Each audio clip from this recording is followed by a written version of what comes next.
Hello everyone and welcome back to Nate the Hoof Guy. Now when we see a mark that runs perpendicular to the white line, we know that we're not dealing with a normal white line issue. Nope, something here has poked its way in.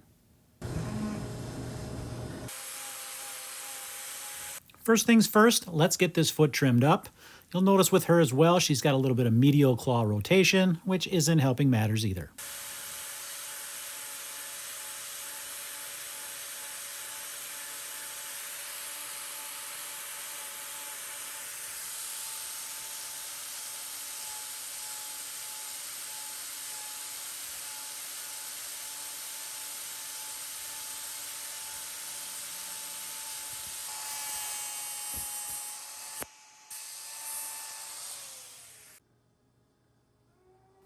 Another uncommon feature here is that this isn't isolated to that solar region. Nope, in fact, it's working up the inside of that outside wall, which can prove to be problematic in some cases.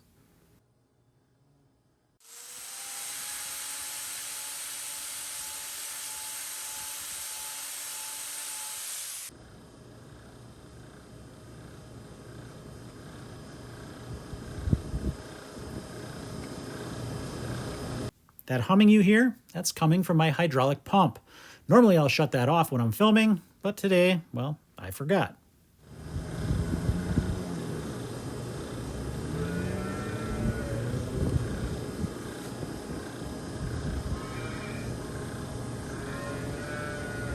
What we have to do now is work our way through this loose horn, and really the goal here, or the hope is, that this hasn't progressed too far up that outside wall.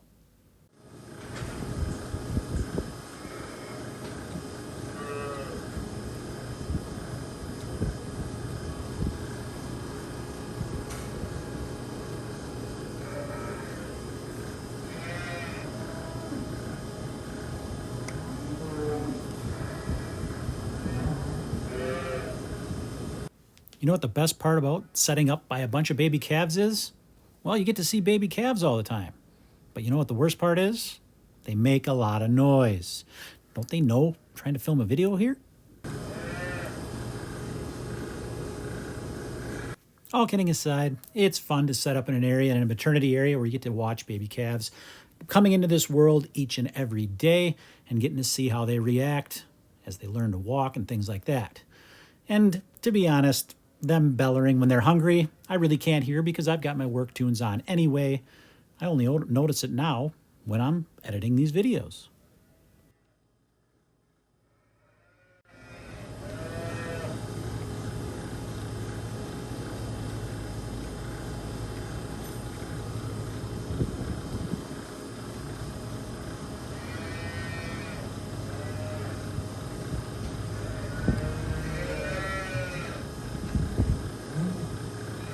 So as you can see, there is quite a bit of loose horn in that solar area. But what we're going to attack next is really where that problem is headed, and that's up that wall section.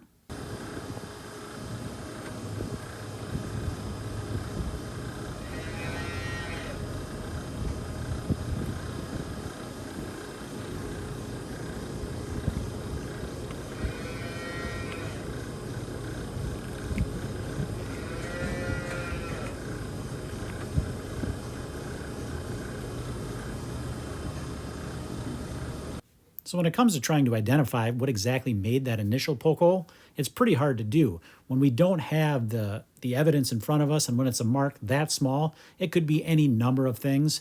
What we are really looking for is that this doesn't become a repetitive thing. If we see this on multiple cows, then we know that it's more than just one of those one-off events. We got to really watch closely. And in this case, I haven't seen any more since then, so I think we're okay.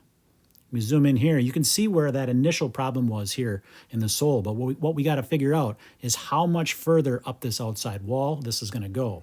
What we're hoping for is that it's going to terminate and that we don't have a further problem to deal with. I'm hopeful at this point.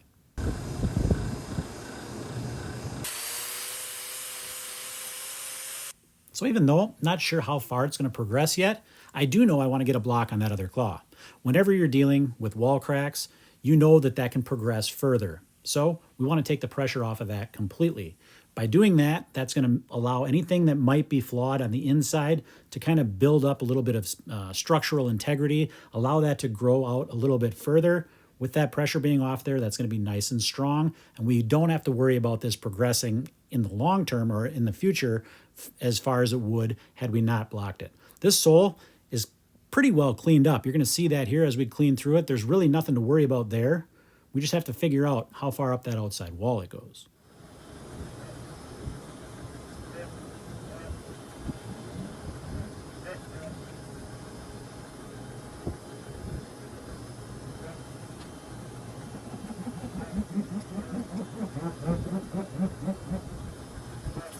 And lucky for her, this wall crack has pretty much resolved itself on its own. We still needed to remove that area so that crack didn't progress and ultimately cause problems.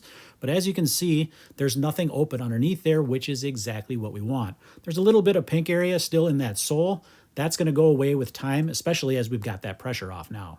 No need for a wrap because there's nothing open there, and this girl can go. As always, guys, thanks for watching, and we will see you all on the next one.